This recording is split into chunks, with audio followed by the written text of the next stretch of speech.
to the Fantasy Footballers DFS Podcast, coming to you from pristineauction.com studios with your hosts, Jake Ciely, Chris Meaney, and Joe Holka. Welcome, Foot Clan. It is week 6, well, I almost said 17, week 16 of the fantasy football season DFS for the rest of us. This is the Footballers DFS Podcast. By the way, if you're not part of the DFS package, which we have over for you guys, Chris, Meaney, myself, tons of articles over there to help you out with your lineups. In addition to this show, put in the code word podcast and get 10% off. And it's, hey, the season's winding down, so I feel like we're the opposite of the seasonal, guys. Like, our listenership goes up while, like, the readership goes down because everybody's like, well, I'm out of my league, so I go play DFS now. Yeah, man, we only have so many main slates left. You're trying to give them away, telling people that's week 17, man? Come on. I know, we have only right. got so many. I mean, it's almost the best time of the year for playoffs. I mean, I'm just getting pumped for that. And now we have a nice Saturday slate, which I think we're going to touch on very briefly. But those slates are great, too. So it's just a great time of year to play DFS because all these people from season long, maybe their season's over, giving it a try for maybe their first time. So hopefully we have some new people listening. We don't let them down. Yeah, I would agree with that. This is a great time actually to play DFS. There's so much value. We were, last week we were gushing over all the value there. Rashad Perriman, who turned out to be a pretty good value to say the least last week. So it's an interesting time. It's a tricky time too because there's a lot of teams that are just checked out, not playing for anything. But I typically like to kind of target those games and tournaments. Yeah, and you guys both missed the best part of this. It's Star Wars weekend, so there you go. On top of that, yes, how could you forget? All the greatness rolled into one. Before we get into that, I just wanted to ask you guys, because the Pro Bowl was announced with 8 billion people from the Ravens, so if they make the Super Bowl, they're going to switch out the entire team.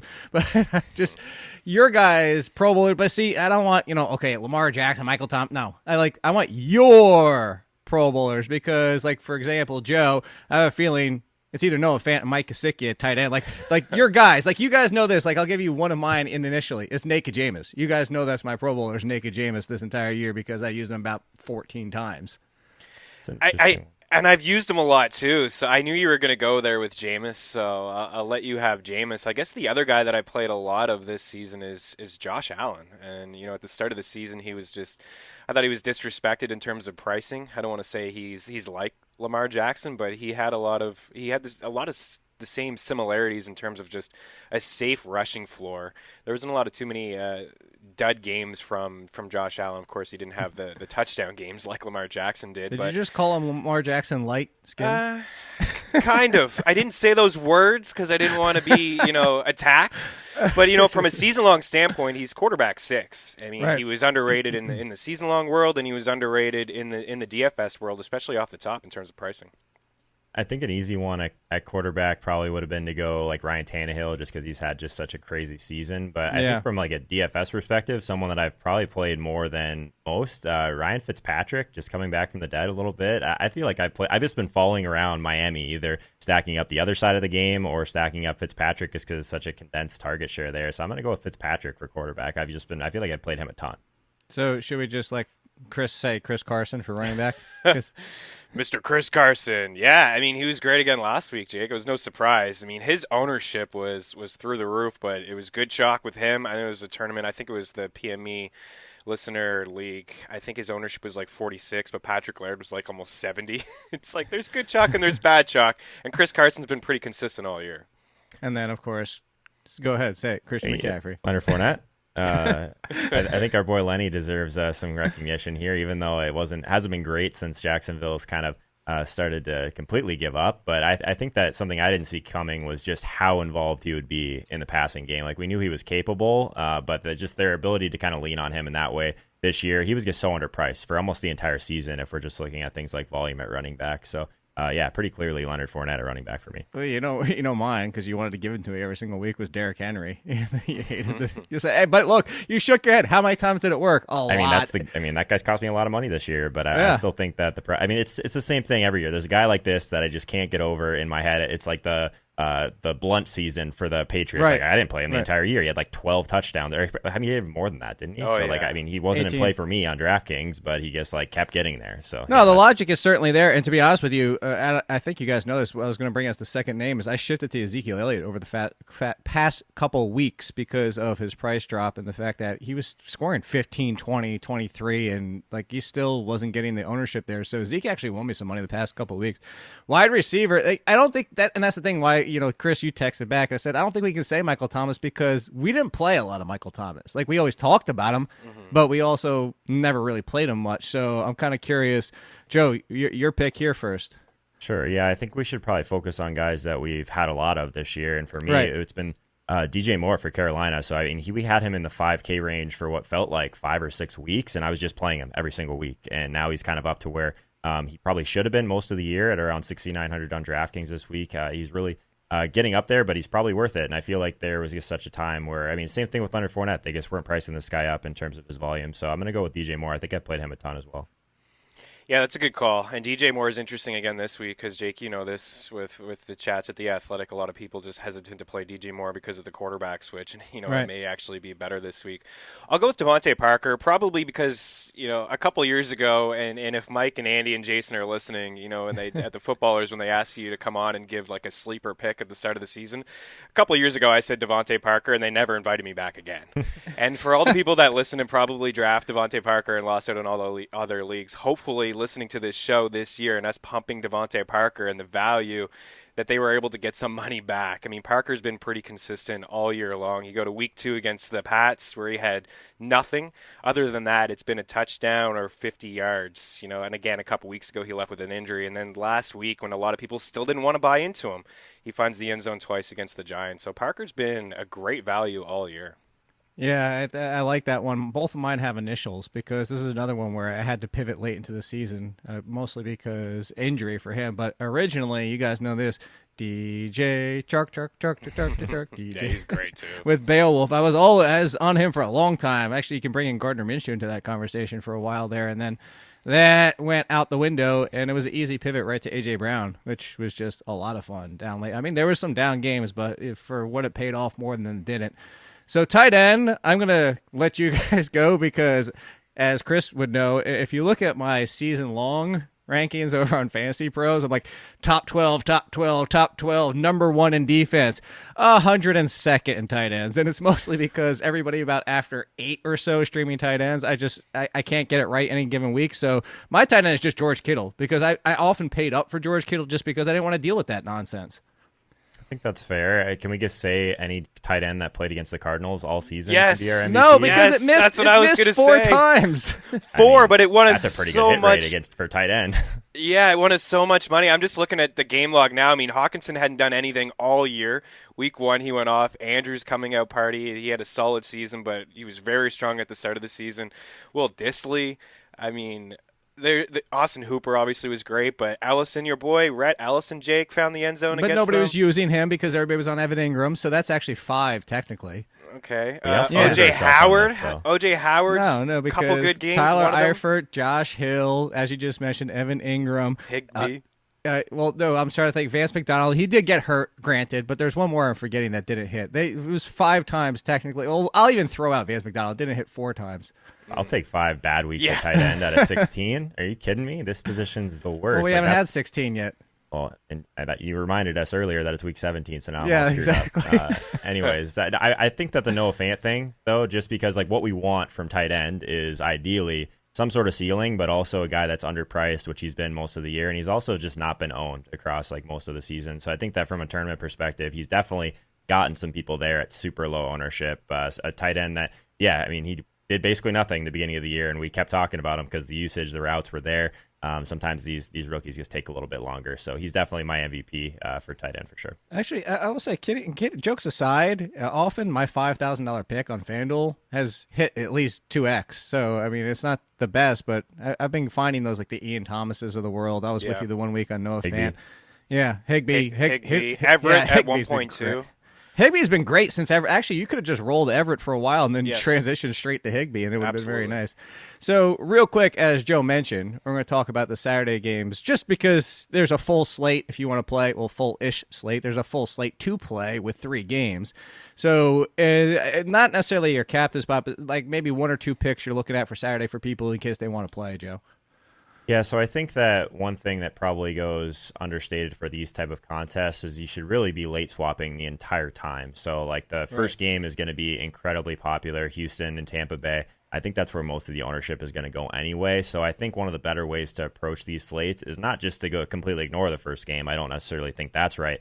Maybe being slightly underweight, giving yourself a little bit more flexibility, because if you're behind going into the second game, like significantly behind, you can always make moves from there. But if you happen to land on the 1 or 2 pieces from that first game that does really well, you can kind of play chalky the rest of the way because there's people that had guys in that first game that maybe didn't get there. So I do think it's an interesting slate overall. Like I kind of like the idea of going to someone like George Kittle in that third game, like having the flexibility to have George Kittle in that spot, because maybe you end up needing to pivot to someone else down there. Maybe you have Higbee at a little bit lower ownership in that last game. So I like the idea of having tight end in my last game. So I'm going to go with George Kittle, 6,500 on DraftKings. Seems like still a decent price tag for him against the Rams.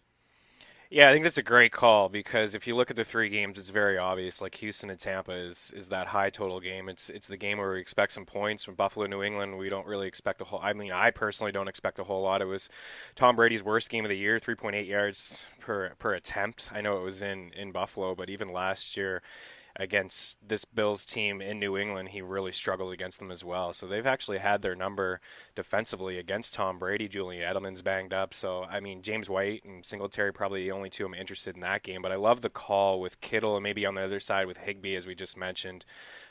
Jared Goff did not look good against San Fran when he played them earlier in the year. He didn't even get to 100 yards passing. But if you are looking to just be a little bit different and you expect San Fran to probably shut down Todd Gurley, maybe there's going to be a few passes there for Higbee, but I love the Kittle call. And, looking at Houston, Tampa, I'll probably take some shots on like guys like Will Fuller or Kenny Stills. I know Perriman's probably going to be pretty expensive there as well, but, Winston's going to have to throw to somebody.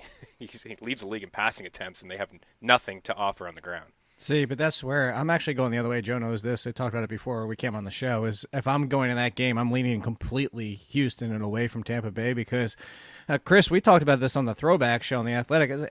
I think people need to realize, like, yes, Jameis Winston, you just said, I'm not disagreeing with you. I still think he's attempting 30, 35, possibly even 40 pass attempts. But let's be real about the talent disparity between Mike Evans and Chris Godwin and Brashad Perriman and Justin Watson. Let's be honest here. And with the downside of Jameis Winston, we've seen twice this year, one bad game as a whole, and then one, of course, with the 5 turnovers. That's the downside of, you know what? Brashad Perriman and Justin Watson are not like Evans and Chris Godwin, no matter how many times Winston throws it. So, and he's got that throwing with the tennis ball finger thing going on. Hey, well, it worked out for him last week. Right. Tennis and balls. that's what I'm saying. We know the upside, but I'm saying similar to Joe's point, I mean, you can come out of the 1 o'clock game looking really pretty if you sit on the other side of it, let everybody chase the Winston because of the pricing of Perriman and Watson. Everybody's going to be stacking the crap out of that. You come out of the 1 o'clock game, and now you're sitting pretty for the 4 and the late. Again, I agree. Joe's great on that point. Is make sure you're leaving some options late swap wise because it is a small slate, so you need that flexibility. But let's talk about Sunday, and let's get into what we always do in the cash game picks. Straight cash, homie. And let's start at running back as we always do. And right off the top, I'm going to jump into one before you guys even mention yours, because I know you're going Chris McCaffrey. I know you're going Chris Carson. I know those are your guys. I want to bring up the one. Joe Mixon. Are we okay at his price to be chalk? You want to guess his projected ownership, guys? I'm going to go, Joe, you go first. Guess it. 25. Chris. Yeah, I was going to say like 30, but it seems extreme. No, so Joe's closer at the 25. He's at 20, but to give you an example of the next closest, as of today, Saquon Barkley's at 11 in second place. 9 percentage points behind Joe Mixon. Are we okay with that, Joe?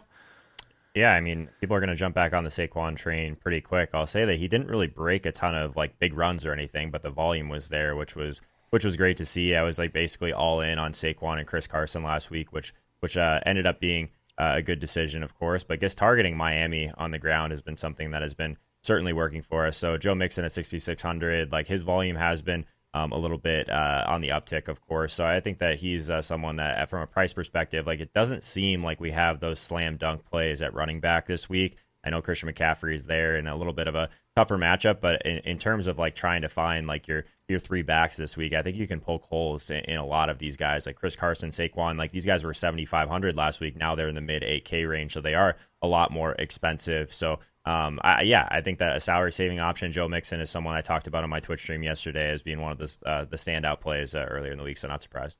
Yeah, and it's not just the matchup. I mean, he's touched the ball 54 times over his last 2 games, and he's totaled 342 yards over that span. Like, you kidding me? That's crazy. He's averaging 100 rushing yards over his last 6 games. I mean, the Bengals were basically setting on pace to set a record for like the fewest rushing yards as a team, and they've been a top 5 team in terms of rushing the football over the last 8 weeks. So they've really turned it over to Joe Mixon, and yeah, it's a great spot. So I have absolutely no problem with that ownership. If you're playing cash, I mean, I think he's a lock for another 20 touches, Jake. Well, speaking of lock, and stick with you, Chris, come right back to it. We have the news this morning, so it could be, pay attention Friday, Saturday, all the way until we get to things. But as of now, sounds like we have we do officially have this news. I was thinking of Dalvin Cook. We officially have the news that there is no Joe Mixon. So DeAndre Washington, Jacobs? Free square, Chris? Josh Jacobs, you mean? Yeah, Jacobs. So what did I say? I think you said Mixon, but oh yeah, Josh Mixon. He's that other guy. Yeah, Wait, I'm on Mixon's cold ownership's that medicine. high, and he's already ruled out. I don't know if you can hear it in my throat. Yeah, I'm on cold medicine and everything. So anyway, go ahead. No, Chris. I knew you were going there. DeAndre Washington. Yeah, 4K on DK. 56 on FanDuel. 56 on FanDuel. I wonder your guys' thoughts playing him in tournaments. It is a pretty good spot. I'd imagine his ownership is going to be pretty high as well. I mean, the last time we saw him it was just a couple weeks ago when Jacobs was ruled out. He had 96 total yards on 20 touches. And I think the most intriguing thing for me is that he caught 6 passes. He had 7 targets in the passing game. The game script worked in his favor, but Oakland's not a good defensive team. Well, to your point, not a Chris, good team at all. They actually treated him as more bell cow than they were treating Jacobs. Yeah, for sure. Because when they were down in games, it was Jalen Richard was getting in there and catching a few passes. But yeah, you're right. It was Washington who was like the bell cow back there. So I have no problem with that quote unquote free square, the chalk play. It's going to save you some cash.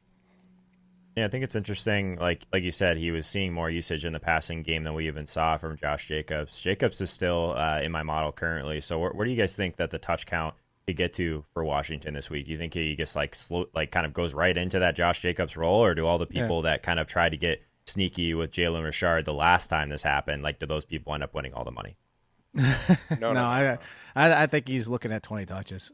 It's just because, to Chris's point, he's used in the passing game even more so, despite the fact that, lately they have finally started to get Jacobs used in the passing game, but initially, at least for those first half of the season, essentially, they were kind of, using him as more of a Derrick Henry type, and as Chris mentioned, is, behind in that game that he had no Jacobs, DeAndre Washington solid pass attempts. Yeah, Jalen Richard was involved, but DeAndre Washington wasn't coming off the field. The snap counts, the targets, the touches. The goal line touches too, Jake. Yeah. I mean, he had the red zone rushing touchdown. Yeah. No issues. I mean, him versus, Joe Mixon for significantly more. I mean, you can probably play both. Like I said, there's just really like the Saquon and Carson thing is probably what we should pivot to next. Because do you guys think that they're too expensive? Like Carson still, he had the perfect game script last week. He obviously gets there. But if they weren't to go up big earlier in that game, I don't know, the passing game involvement still makes me slightly nervous with Carson. And at 8,500, he's really got to smash. So I prefer Saquon, I think, in that range, just on first glance. I know that it's Arizona for Carson, but I actually think that Arizona could play well in this spot. So I'm kind of trying to piece my way through the Saquon versus Carson thing. Where are you guys at on that? That's your call, Chris, because I'm with you. I was 100% on him last week, but to your point, and I give credit to, I forget who it was. Somebody, I'll probably think of it at some point, but somebody tweeted out last week, and they're like, why is everybody all over Chris Carson and not Leonard Fournette when Leonard Fournette is actually used in the passing game and Chris Carson? Oh, yeah, it was Derek Carty. You're right. Yeah.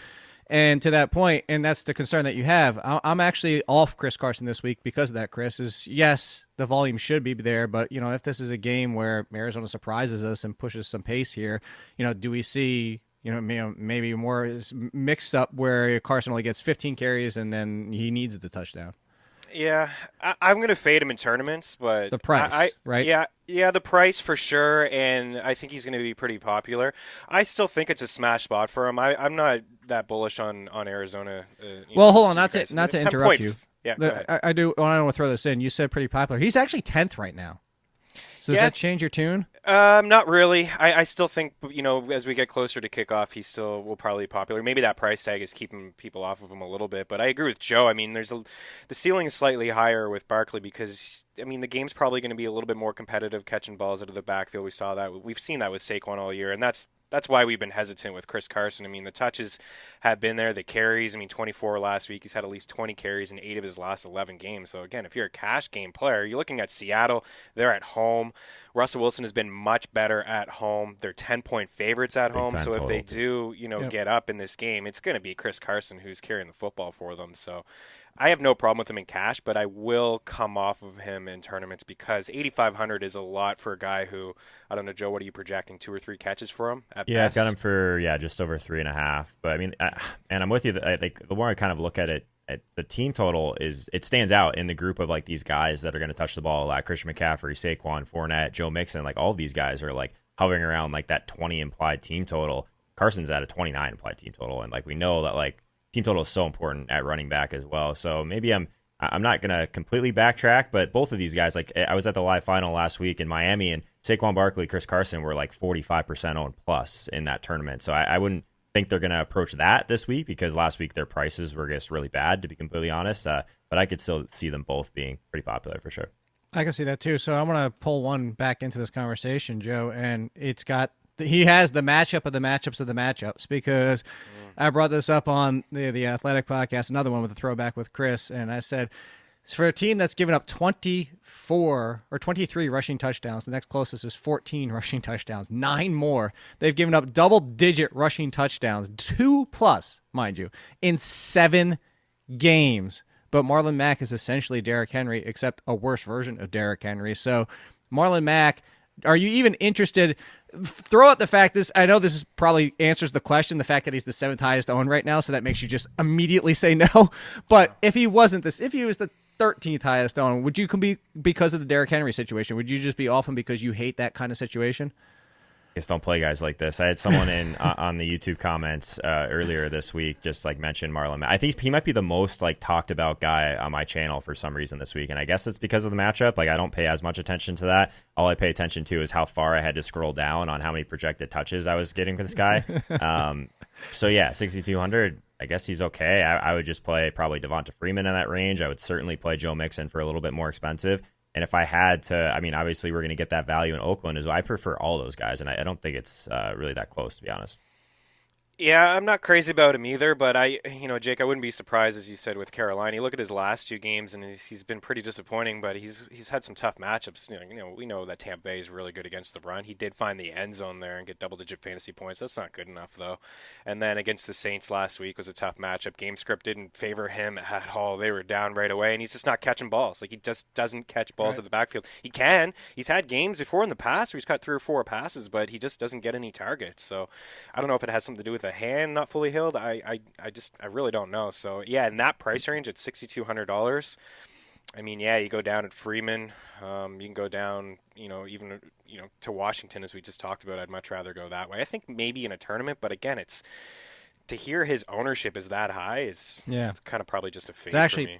Back to back with Devonta Freeman since you bring him up. So I don't want to talk about Devonta Freeman. I want to bring up one more name, unless you guys have anybody else before we go to wide receiver, which bring up when I transition to you.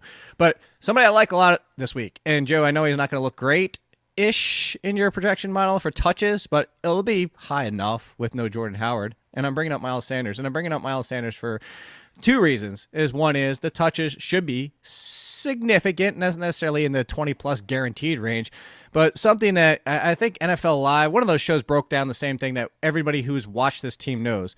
They love the screen game. One thing that the Cowboys do on defense is they are aggressive. They're reactionary, which leads them to vulnerability to the screen game. If you're talking Miles Sanders out of his backfield, seeing screens, seeing the usage they see, and seeing 5, 6, 7 targets, I think Miles Sanders at this price is in a great situation. Yeah, I don't hate it. I was a little frustrated that I wasn't on him last week just because I feel like we've been talking about this guy for a while and missed the blow-up spot. But yeah, I think in that price range, he's probably okay. I think I prefer Mixon, but I think their touches are relatively similar. Still have Mixon for a few more. But yeah, I mean, I definitely prefer Miles Sanders to Marlon Mack, at least for this week in particular. There's one more guy, Jake, that I guess we can save for tournaments, but I thought you would bring him up. He's extremely cheap, and I've never played him in probably like 5 years, but people are talking about him. Do you know what I'm talking about? 5 years. 5 years. He's on a very bad team. He's on a very bad team? Let me look at Myles Gaskin. No, it's not Drake. Did you bring up Drake last week? Did you? We talked about him as a pivot off of Laird, I believe. I think we talked about that on Myles Gaskin. Yeah, that was the one I'm thinking of. I don't know. AP at 5K or all the AD. Oh God. I mean, I'm not going there. I'm just saying. I think that like if people want to talk about these guys that don't catch passes, I figured one of you guys might bring him up as a guy that's gonna. I mean, he's gonna touch the ball 20 times. Three catches last week too. Maybe is he going to? Chris Thompson is healthy-ish. I mentally can't do it. I guess I think that people might start talking about. Here's the worst part about it, Chris. He's the third highest owned projected. Wow. You can't. When you and I talked about him, I think it was 2 weeks ago. Maybe it was actually when Geist went down. We had said, if you're in season-long leagues and you're desperate, I think you can play this guy as someone who's just going to touch the ball 20 times, get the goal line work, and maybe it'll work out for you. I mean, he has a rushing touchdown in 3 straight games.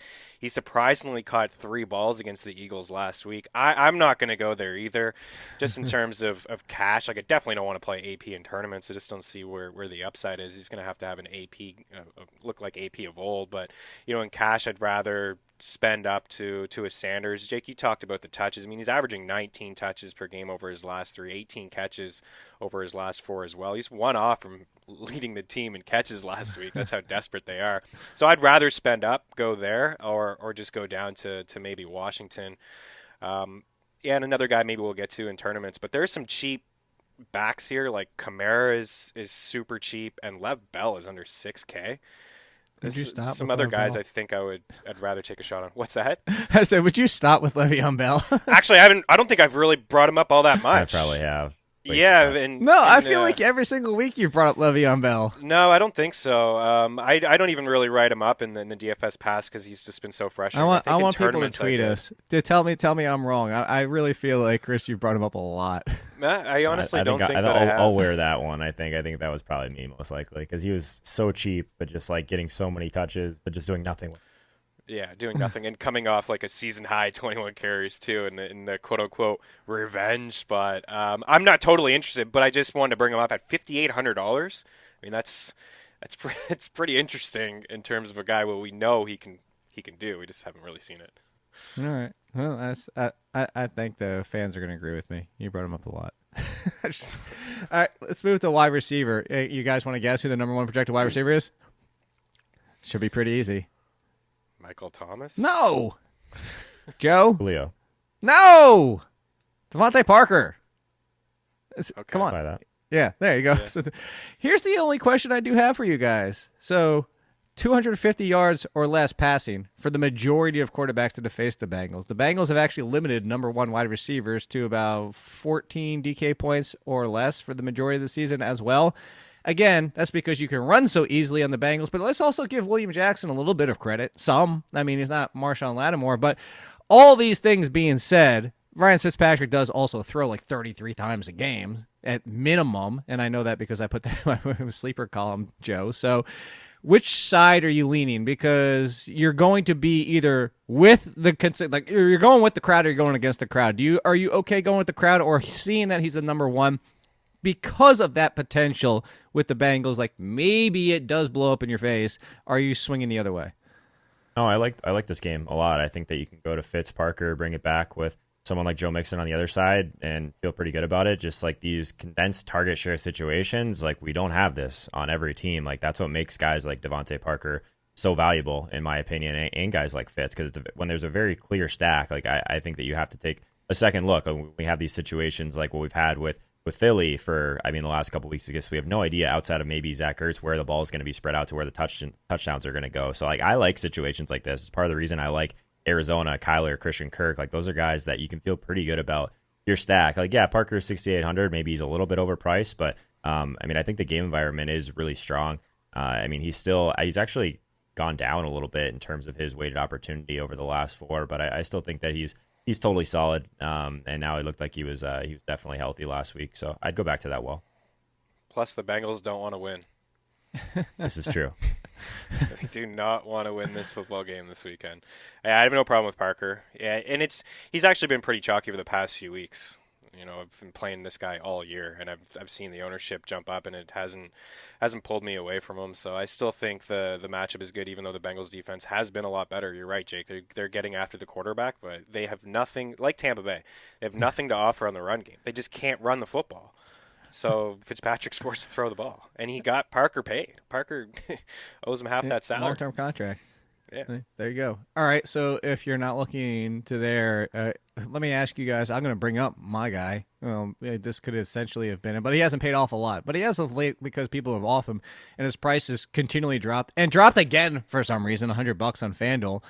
Like, are we really that mad at Keenan Allen at this point? Like, what is Keenan Allen? That's your boy, Keenan. That's what I'm saying. He's basically guaranteed 2 times plus value, and he's 63 and 6,700. Mike Williams, I'll even bring into this conversation both of them going against Oakland, one of the most vulnerable, favorable matchups you can find for big plays, for touchdowns. Mike Williams is only 5,000 to 6,500. Hell, I'm really tempted, if it wasn't for the fact that his name is Phillip Rivers, to throw in a Phillip Rivers, Mike Williams, Keenan Allen stack, just because, good grief, if you're going to give me these 2 wide receivers at this price, wow. I'd like to see the ownership on Phil Rivers. I don't feel like he's going to be like sneaky. I think people are on it because you think so? Yeah, I do. I got this weird feeling, and it's just exactly what I wrote up in the DFS Pass is that if you think you're going to be sneaky with Phillip Rivers and get him with the low ownership, I think that's going to change, man. There's been so many Phillip Rivers questions I've had this week. You're right and you're wrong at the same time, Chris. I'll take that. He's 9th at quarterback, so you're kind of wrong there, but you're kind of right. Top 10 for a guy who's been the worst quarterback in football. I know. So hold on. I was gonna say you're wrong. That's not that high with how flat quarterback is. But what I was gonna bring it back with is say you're definitely right in the fact that his ownership percentage is 7. That's actually kind of high for a quarterback. Especially for a quarterback in Phillip Rivers. Run. And he's averaging 18 DraftKings points per game. 18. I mean, you have to go. So there you go. So there's your pivot. I mean, I guess we're talking tournaments, but there's your pivot. Is just take the wide. This is now buy the icing and not the cake. Naked Rivers. No, the other one. Yeah, and Mike Williams found the end zone back-to-back games. I don't know. I'm not. I get it. It's okay. I just don't really have any faith in the. I see even Joe in the doing matchup. so much research over there. He's looking at like multiple. Like he's looking things up. I know you're looking things up over there, Joe. Well, even in the matchup, I don't care about the Chargers. Mike Williams anymore, so I'll let you guys handle that. I don't know. I prefer Mike Williams to Keenan Allen. I get that. I mean, now their prices are really close, so maybe it makes a little bit of sense. I'm not really on the full stack. The Chargers in general, they just slow down the pace so much, and we know that Oakland ideally wants to run. So I have some pace concerns and play volume concerns in this game. I'm with you that maybe these guys are just underpriced, and then they make more sense just for that reason alone. But yeah, I mean, you guys know me. I'm not going anywhere near Rivers, especially if he's going to carry ownership. Like, not interested in that at all. Right. No, and I don't think anybody's suggesting Rivers, but last 5 games, Keenan Allen, for people being ticked off at Keenan Allen, 16.6, 21.1, 18.8, 13.3, 18.9. That's 3 times value in 3 of those games, almost hit it a 4th time against Oakland, where he had 16.6. What I was looking up was he's top 5 in yards per out run over the last 4 games on the slate. So. Oh, we talked about that last week, too, so there you go. Boom. Yeah, needed 1 more yard from him last week for that bonus. Yeah. 99. Ugh. Thanks, Keenan. And there's always a potential, 15-target game in the future. Like, Keenan Allen's always potentially going to see that. Yeah. It's always the potential for Tyrod Taylor to come in and throw. Let me ask you real quick a strategy, and we're going to stay here. It's strategy pivot, but staying with wide receiver. Joe, do you have a problem if you're starting a running back and a wide receiver on your same team? Depends if they're game script independent players, for sure. I have no issues whatsoever if the running back catches passes. Same situation, and Chris, I want you to answer both questions as well. Same one, do you have a problem starting a running back or a wide receiver versus a defense on your same roster? No, I don't. I've seen before, especially in the Sunday Million and the Millionaire Maker on DK, full stacks like that. I remember one year Pittsburgh, it was all the Steelers. It was Bell, Brown, and Ben and the Steelers defense, and they just went off. And last week, geez, I'm forgetting what team it was, but it was near the top of one of my contests. It was just a full stack. It actually may have been Eagles with Carson Sanders and Greg Ward, and even Ertz in there, and Eagles defense who got the late touchdown. So it's not a strategy I normally take. I don't mind it in tournaments. I actually don't mind. This is the same thing over the last, I think it was last year, the first 5 weeks was a quarterback, a running back on the same team catching passes. Now that's a little bit tricky. Dak sometimes calls his number, but Zeke has been catching a few more balls lately. I think a mega stack with Dallas is interesting, but it's not. We need a drop for that. Mega stack. It's not something it's not a strategy I normally take. All right. Then wide receiver, go back to you, Joe. Wide receiver you're looking at this week. Yeah, so I think there's a couple guys, but I mean, I don't think we should gloss over Michael Thomas this week, just because we talked about the running backs, the really expensive guys that I have some concerns with. I think this is like one of the better spots that he could ever be in terms of matchup. So Tennessee is 26th at defending the short area of the field. I mean, he's number 1 in weighted opportunity rating. He's number 1 in yards per out run outside of A.J. Brown over the last 4 games. He's 9,300. He's expensive, but I think this might be a week where I try and jam in Michael Thomas. Do you guys disagree? No. I'll never disagree with that. Never. You're gonna. Well, we'll just save it. Wait until we talk about my FanDuel lineup, and you'll see. Right. Reminds me, I should probably start building my FanDuel lineup. Who else are you looking at? I think Julio Jones is in play too. Again. Yeah, so is Jacksonville's everyone just going to completely chase that? checked out. So here's the question for you. Would you rather spend up for Michael Thomas or pay down for Julio Jones? I think the difference, how wide the gap is, it's 1,000 over on FanDuel, and I think it's pretty close to that. Yeah, 13 on DraftKings. So I'm going to Julio, but I can see the argument if you could afford to get the Michael Thomas. I think most people will go ahead. Chris. I was going to say, I think most people will probably think like you too, Jake. Just to save the 1,300. I mean, last week was, I think so. Last week was the week to be on Julio. His low ownership against San Fran. I think he's going to be pretty popular. But at the end of the day, I still think as good as Thomas has been all year, I still think we're kind of splitting hairs here between the two. I don't know. Do you know how many targets Julio had last week?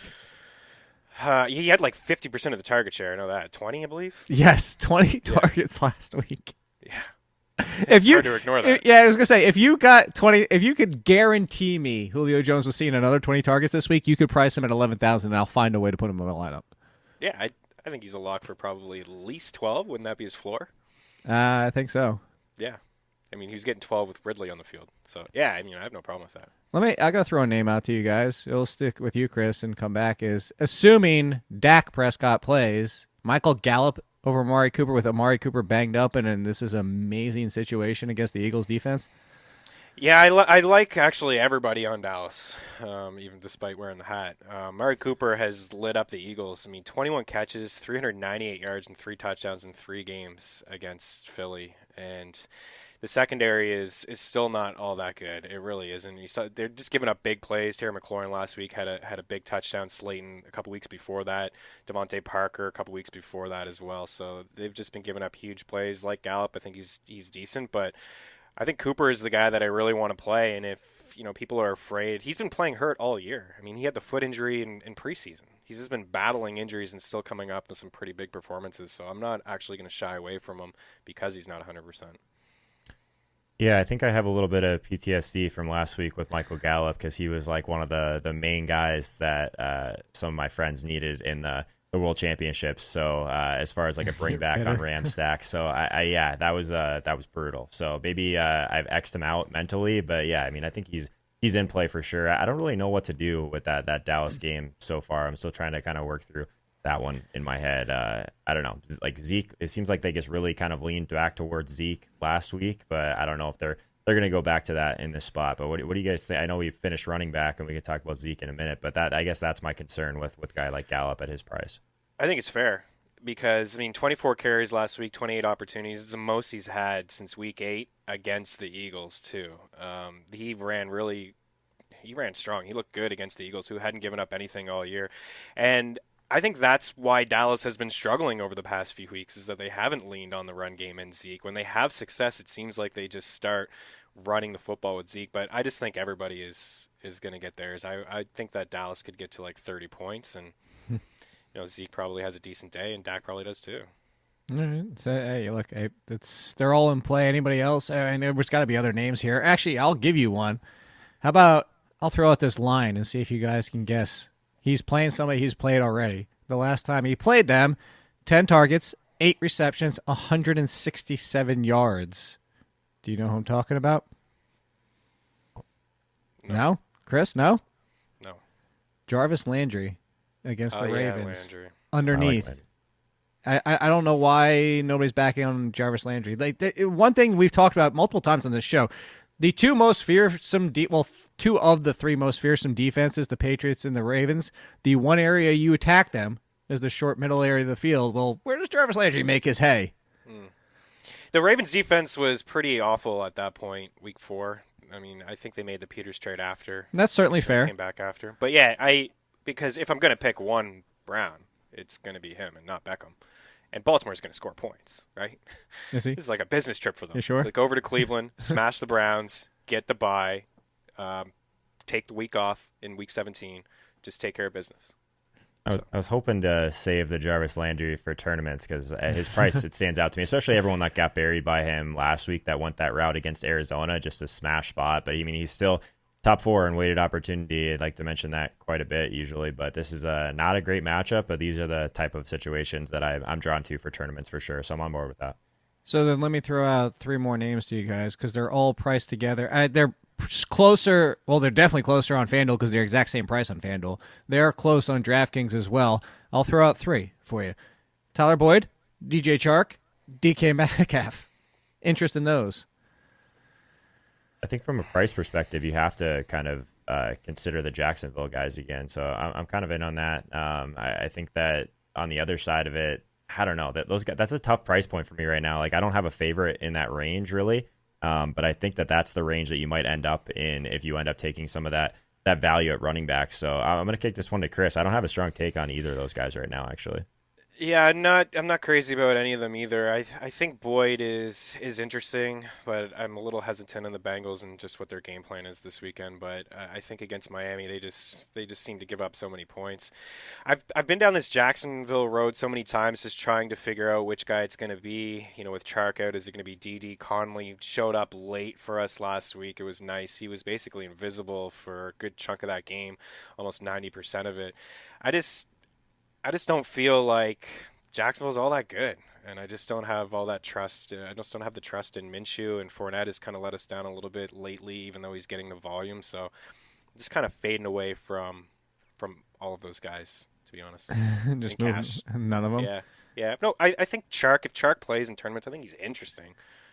But there's some – I'm just hesitant in cash, I guess, to play him. Scary Terry?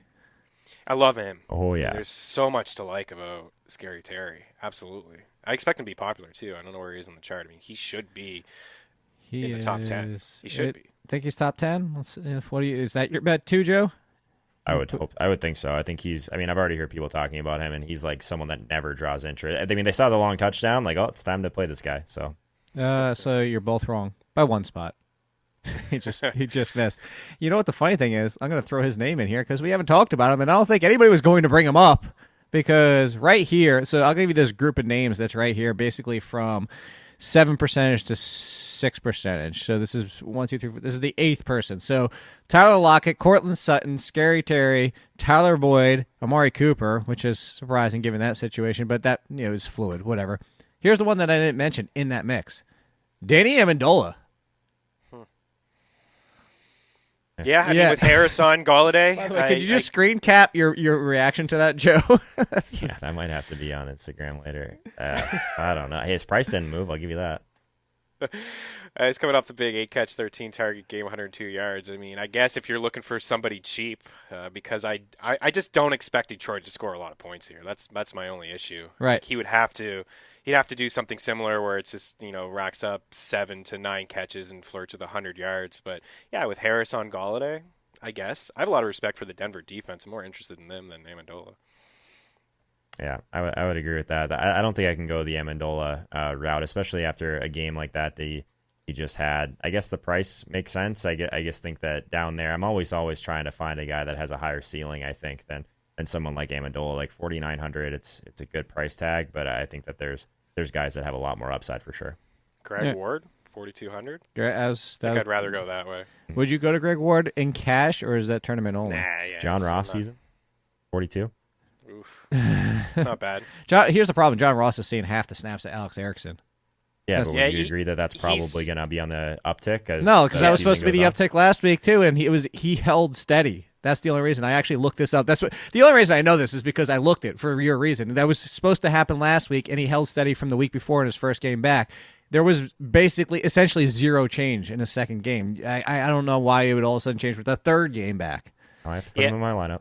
and the Bengals podcast too, over at The Athletic, one that I produced, they had talked about how Zach Taylor said his pitch count was supposed to go up and it didn't, and it was puzzling. So I think that is again just maybe a situation to avoid, definitely in cash, but I think it's interesting, Joe, maybe one tournament because we know his upside, and again Miami does give up a lot of points. They do, but I think Tyler Boyd's the interesting one there. If Tyler Boyd can't hit here, you forget about him. He's off the list for next year. You can't even use him. Period. Done. Move on. Joe Burrow to Tyler Boyd. Yeah. Oh, there you go. Oh, look at you putting Joe Burrow already there. It's a lock. I know. And they're going to make the same mistake and having Andy Dalton for the rest of the next 10 years too. So congratulations. Anybody before we move to tight end? Nope. Jacob Hollister. Plug him in. Move on. I think you have to on FanDuel. I think you can make a case for somebody else who I really like on DraftKings. I'll see if Joe brings him up. Hollister was the guy that I liked on FanDuel for sure, just because of that price tag. I think that you could probably. Talking about Gesicki again, I get that he's 5,300, but there you go. You brought him up. Routes over the last 4 games, only Zach Ertz has more routes run than Mike Gesicki. He's 3,600 on DraftKings, so great price. Yep, that's exactly who I have. Spot. How about Ricky Seals-Jones last week getting 2 touchdowns against Arizona? It's just every week it's hilarious. That was a revenge game, Chris. So yeah, revenge and the fact that it's been Arizona. So and I like both of those calls. Jake, you've been pumping up Jonnu Smith's tires over the past couple weeks. Saints. That was a bad matchup, though. Yeah, it is, but the Saints are going to score some points. He's going to get some targets. It is a bad matchup. I wouldn't go there in cash, but I'll probably have a couple shares of him, just because Tannehill's just been so good. So the interesting thing is, I actually like Hollister more on FanDuel than DraftKings because of the price difference, and also for this reason, looking at the projected ownership, they're almost back to back. A lot of people are on Gesicki. Finally, actually number 2 and number 3 behind Zach Ertz, and then Noah Fant, Darren Waller, Austin Hooper for everybody out there. I think we'll get to tournaments here in a second, but I think Austin Hooper makes an intriguing tournament play against the Jaguars, and the fact that everybody's apparently, he's 7th. That's essentially kind of off of him at this point for what he's done very little since he comes back. But we'll come back to tight end real quick. Let's do quarterbacks. I'm just going to let you guys spoiler alert. Lamar Jackson naked is in all my lineups. Cash and tournament. I found a way to do it, and it's going to stay that way. Found a new favorite now that you're scared of Jameis. Well, he's also not on the slate, thankfully, so I don't have to make that decision. That's true. This is like one of the first ones in a while we haven't had Tampa Bay on the main slate, so that's a good point. He's expensive, I just don't 9,300 on FanDuel. I know. Yeah, hey, I found you'll hear. I found a way. It's just here's the situation, especially on FanDuel. The price the score per game discrepancy. The next closest is Dak Prescott, who's banged up, and it's still 6 points per game higher than Dak Prescott. Because there's no Deshaun Watson on the slate. There's no Patrick Mahomes. So if we get down to these guys, the only other one that came to this is the one that I think you would probably bring him up, Joe, because he's your kind of guy at quarterback when you can. The only one that intrigued me was Kyler Murray. That's my guy in my lineup right now, so we're on the same page. There you go. Chris, you're on the same page with us? Yeah, I think Kyler makes some sense because I do feel like Seattle will get to that 30-point team total that Joe talked about earlier. And Lamar, too, if you can make it work, sure. I wonder, we'll see your lineup in a little bit, but in a 3-person contest with Lamar, I don't know.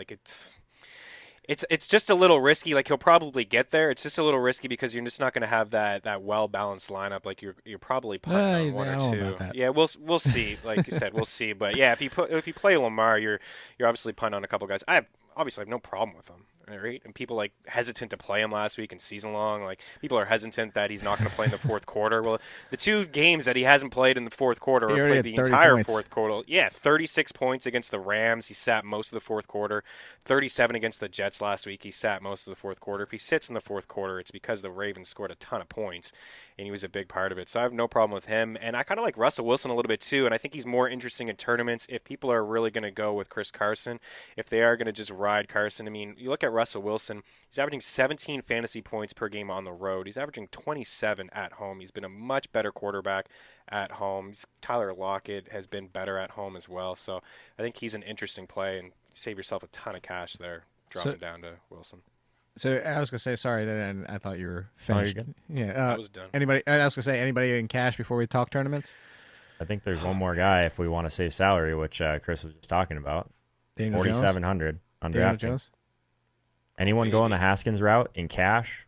If we like McLaurin, he's 4,700 against the Giants. The Giants are That's terrible. not bad. Giants That's are not terrible. bad. If you're going to pay down, Will I would do Haskins before I did Daniel Jones. I thought you were going to bring him up because Chris brought Yeah, Daniel Jones no, up a couple times this year. I don't really know tons about Will Grier outside that he was just like horrific in preseason NFL. No, so here's a good example. Chris knows this because I brought him up on the throwback. If you want to imagine who Will Grier potentially can be, he's Andy Dalton. That's who he is. That's the best comp I can give him. But where's the rushing upside? Does he fall flat on his face in his first game in the NFL? As you said, he looked horrific in the preseason. His ceiling is Andy Dalton. And I only bring this up, Joe, is because I said this about DJ Moore, people being scared about DJ Moore. I said, if I told you Andy Dalton was starting for the Panthers, you'd have DJ Moore as a wide receiver 1, and you'd have Curtis Samuel as a wide receiver 3. So I said, there's your upside, but the floor obviously is he falls flat on his face. I actually really do. I'm a Haskins fan. I'm a Haskins mark, so you can't really pull me this in the conversation because I'm always going to look for a reason to support Dwayne Haskins. I got Haskins already locked in a couple of lineups. There we go. Nice. I thought I was going to be on the island. I think maybe I brought up Daniel Jones more than Lev Belgic. I don't know. I think it's pretty close. By the way, Dwayne Haskins is right neck and neck with Daniel Jones, down by Derek Carr and Carson Wentz. Ooh, Carson Wentz that low. Carson Wentz was in that, again, shout out to the PME experience, the listener league. He was like 1% owned. And he is projected for 1%. Game. Drew Brees is projected for 0. When Pat found out I was going to the live final, he texted me one thing. He's like, just make sure to play Julio. So shout out Pat, too sharp. Nice. There you go. And I actually did not listen to him, so shout out Pat. There you go. You lost money because you should listen to Pat Mayo. There you go. You down with GPP? All right. So tournament running backs here. It's the entire year. We'll do a guest appearance. Look, are we gonna go with Barkley? Barkley. Hey. Nice. Oh, she doesn't like Oh, Barkley. Nice. She's not happy. Joe, Barkley? I mean, I don't think he's going to be that contrarian, do you? 83. I mean, I like him a lot. I've got him projected for the second most touches on the slate, but I think Washington defense might be popular in certain spots just because of how cheap they are. So yeah, maybe you get Saquon. Yes. I think he looked a lot better. I mean, just in general, in terms of his touches over the last couple of weeks, I think he looked a little bit better. He's basically trying to sprint on the field to get those goal line touches now, and they're just like trying to stop him. So I like Saquon a lot. I think that him and Chris Carson are both a little bit overpriced on this slate, but I mean, if you can make it work, I think that still makes a ton of sense when a lot of people are going to be paying down for the Joe Mixons and the Dwayne Washingtons of the world, like kind of going the other way in roster construction. Definitely makes sense in tournament. Yeah, I can't argue Barkley. I think he's going to be highly owned. I think people are more willing to spend up for him than Chris Carson.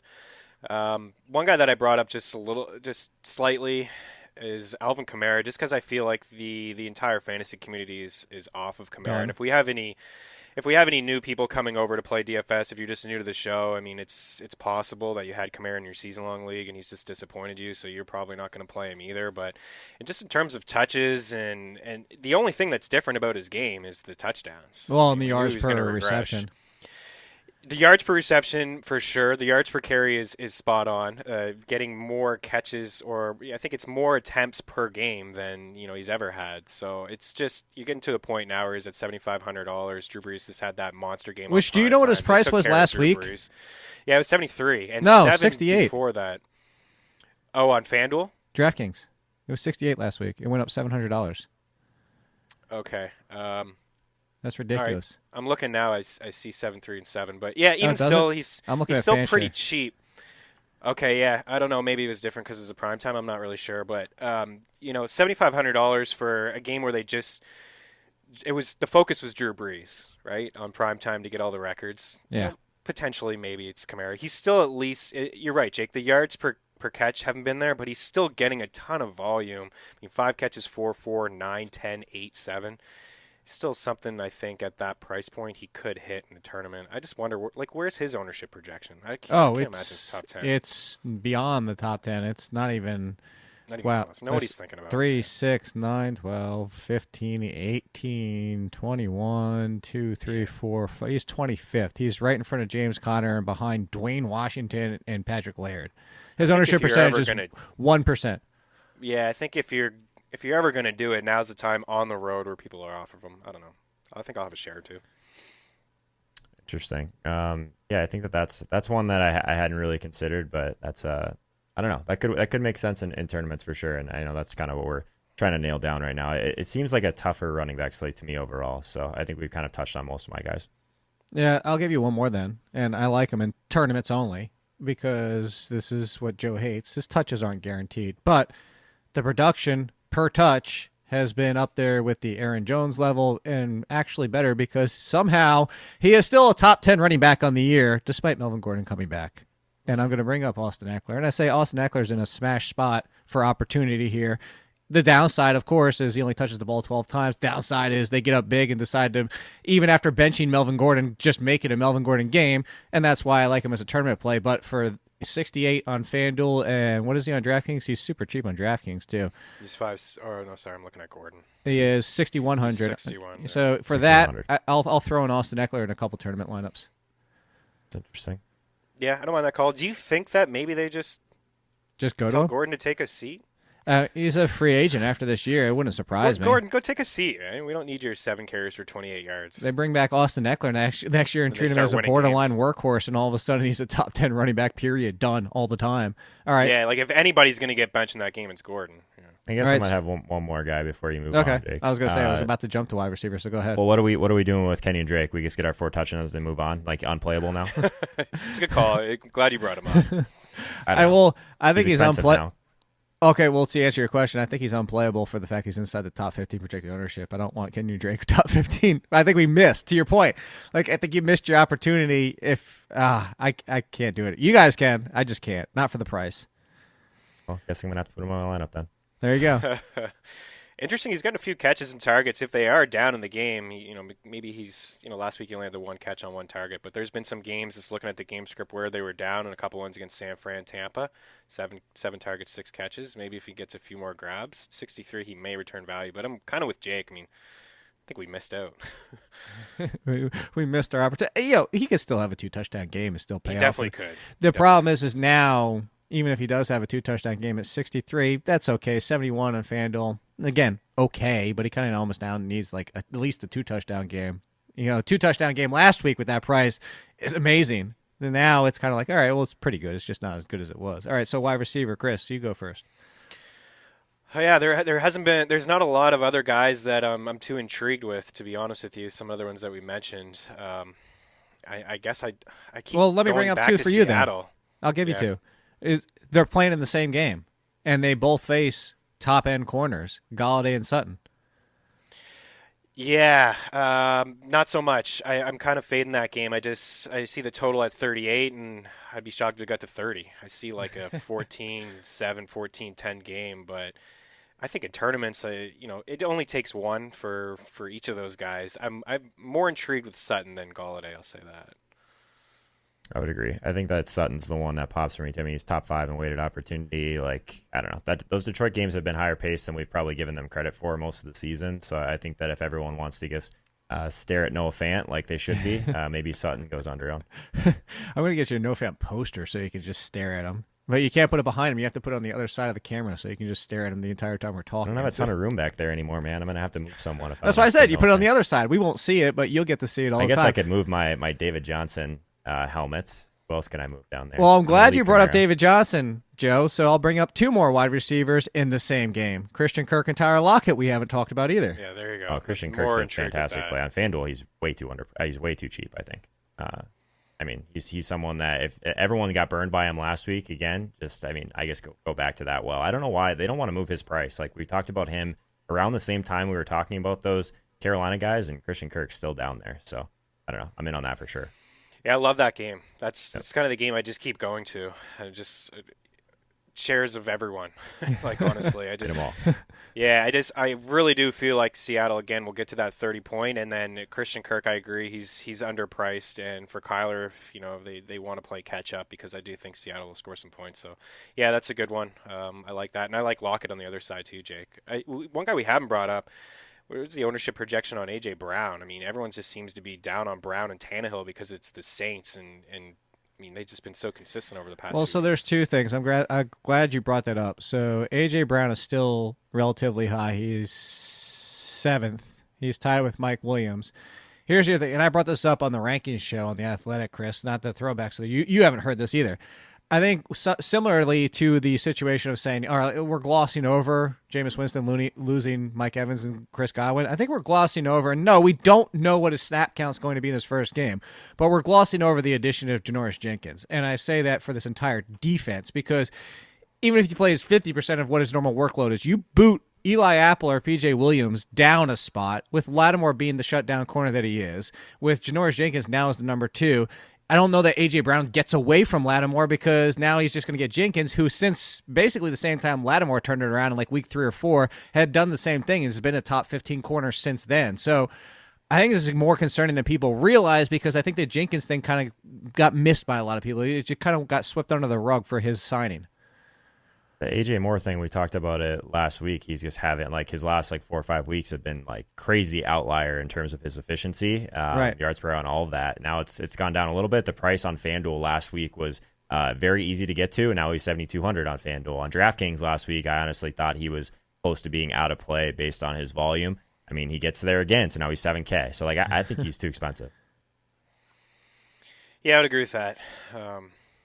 Yeah, I think he's too expensive too. 7K is a lot. All that, yeah. No, I just want to bring him up. Honestly, no, it's been so hard because Joe brings up the routes per run last week, and just the 3 100-yard games over the last 4. I mean, all of that is in play. They find a way to give him the ball, but yeah, I think at 7K, I mean, you're probably setting yourself up for disappointment. There's some other guys that you can just drop down to, or jump up to. All right. Anybody else? The DJ Chark thing, is that a tournament play for you at this point? Actually, for me, here it is. Yeah, well, I meant you, because I know Joe talked about him earlier. So I'll give one more to you guys, and then we'll go to tight ends and quarterbacks to wrap things up. Is we haven't mentioned this team as a whole with no Juju again, James Washington and Deontay Johnson. He's a good tournament play. I mean, if you're looking Which one? I like James Washington a bit. Okay, too. Just because the Jets 32nd in the league at defending the deep pass, the type of targets that James Washington has been seeing, based on his price, he's really underpriced for upside for sure. So I think on DraftKings he is. On FanDuel, his price is actually pretty respectable at 66. That's true. Yeah, I was looking at DraftKings 5,300. Seems really underpriced for a guy with that type of ceiling. Yeah, at least 80 yards in I think 5 of his last 7 games. Yeah, he's got some big playability to him. Yeah. All right. Well, tight ends, my quarterbacks are going to be the same for tournaments, so I don't know if you guys want to talk about quarterbacks. Tight end, I already told you. It's Austin Hooper for me. And if you can get up to Zach Ertz, because his ownership's not going to be there because the price is so high, he would be my other tournament pick. But I think Austin Hooper makes too much sense for me. If you're going to pivot off, especially on FanDuel, Fance 59, Austin Hooper 6,000. And then if you can pivot off elsewhere on DraftKings, but Hooper's my pick. Like Hooper quite a bit. I think in that same price range on DraftKings, I think Jack Doyle's really interesting. A team that has been throwing a decent amount recently as well. I mean, I'm not really on the max side of it, so if I can get some leverage with Jack Doyle against Carolina, 25th at defending the tight end, I think that makes some sense. He's someone that's still running a ton of routes and a nice team total for Indy at home, 26.5 points. So I think 4,500 for Doyle. It's a weird price point for tight end. I would prefer not to be in that middle range, but I think for tournaments, Doyle could be a nice leverage play off of Mac if he gains some steam. Yeah, Doyle's interesting too. Yeah, I agree up at the top. I think I have a lot of shares of Hooper already too, Jake. I like that call by you. And Waller and Ertz, I think. I mean, it's obvious, again, I've said this before, not breaking news with those two guys, but there just doesn't seem to be a guy that's catching balls in Oakland besides Darren Waller, right? He's 8 catches, 6 catches, 7 catches over the last 3 games. He's hit the 100-yard mark in 2 of those 3. And then Zach Ertz, too, out of all the people, you talk about people complaining. I mean, for Ertz, now he's second among tight ends in catches. I saw somebody had tweeted just the other day about Ertz being a bust. Like, I mean, what more do you want from the tight end position? He's going to probably finish with close to 100 catches in a season, so he's pretty safe. Not to come after you, and I think you'll agree. Come after me. Yeah. Well, no, I think you'll agree once I throw this point out. If he is active, and that being Hunter Renfrow, I'm off Waller, completely off Waller. Renfrow doesn't scare me. Look at the game log. Yeah, it's affected his production a lot, actually. He destroyed it for a couple weeks there. So he did, and Carr does like him on third downs. I've seen that, but I mean that's not going to be enough to keep me off of him. Okay. All right, so since quarterbacks are quarterbacks, defenses, we'll talk defenses and then our lineups. Defenses that you're looking at, cash or tournament. I've got I'll give mine because I have them across the board. Daniel Jones is back at quarterback. Redskins get quarterback pressure. I'm all over the Redskins at that price because you know me. I don't like to pay up. Hey, if there's one thing I can't do, it's the mid-level tight ends, but I will smash the living hell out of some defenses for you guys. I like Washington on FanDuel for sure. I think like all the way down there's not a lot of intriguing options this week. So on board with that for sure. DraftKings 2,800, they're a little bit of a tougher sell when you can just play like the Saints for 27 in that range, which I think I would prefer. So I think those are the two that I'm kind of looking at. Both those teams pressure a ton. Both quarterbacks definitely will make mistakes and take sacks. So those are my two. Yeah, those are. Yeah, that's kind of my two as well. I'll try to be different, but I like the Broncos. I think the Bengals, I think you bring up a good point, Jake, with the Bengals of the defense being a little bit better. I mean, as much as I like Miami, I think you can go both ways. I think that's just going to be a weird game right now. The forecast suggests that there's going to be a lot of rain. So Cincinnati and Miami, as much as they may both score points, the defenses could probably still show up as well. It could surprise you. I mean, you could have the Bengals give up 27 points and still have 15 in fantasy, depending on what happens. I've seen that before, especially with Tampa. You're right, exactly. I'll throw one more out there for you guys. More tournament for me. The way that Jacksonville's been playing, I'll throw out Atlanta and a 1 or 2 just because of the pricing. And we were talking about a few weeks ago. Hey, look, this defense has turned the corner, and then it went right back to being the Falcons' defense. But there's always that opportunity for a game. So, all right, before we get out of here, so whoever doesn't go first gets to go first the final week of the season. So who wants to go first this week, Joe or Chris? All right, Joe, go first. I went first last week, so someone else go first. Okay, so Chris, you go first. So there you go. Joe gets to go first next week. Are we doing stacks or are we doing lineups here? Lineups, and if you want to throw in your stack. I mean, we kind of alluded to a lot of stacks already. DFS Battle Royale. Okay. All right, here we go. Russell Wilson at the quarterback position, Saquon, Joe Mixon. I got McLaurin, Devontae Parker, Christian Kirk, Austin Hooper, DeAndre Washington, and then I got Washington Redskins defense.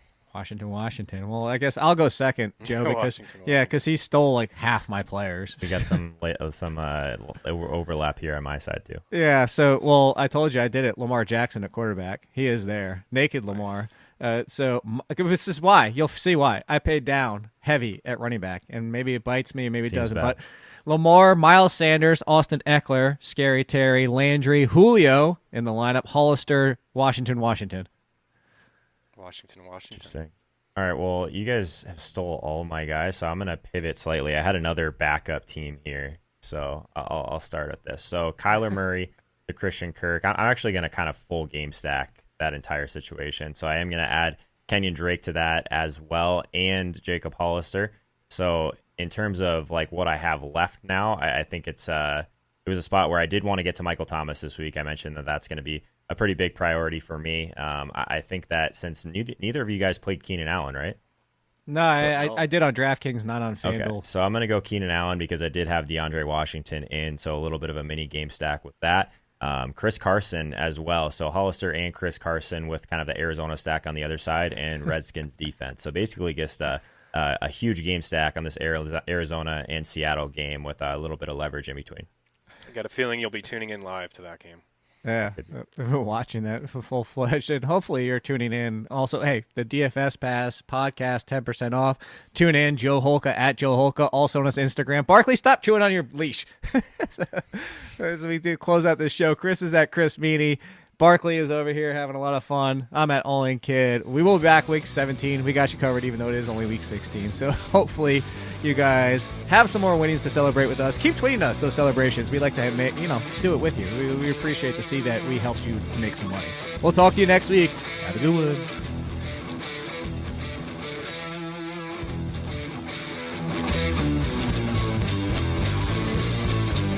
Thank you for listening to another edition of the Fantasy Footballers DFS Podcast. Don't forget to visit us on the web at www.thefantasyfootballers.com.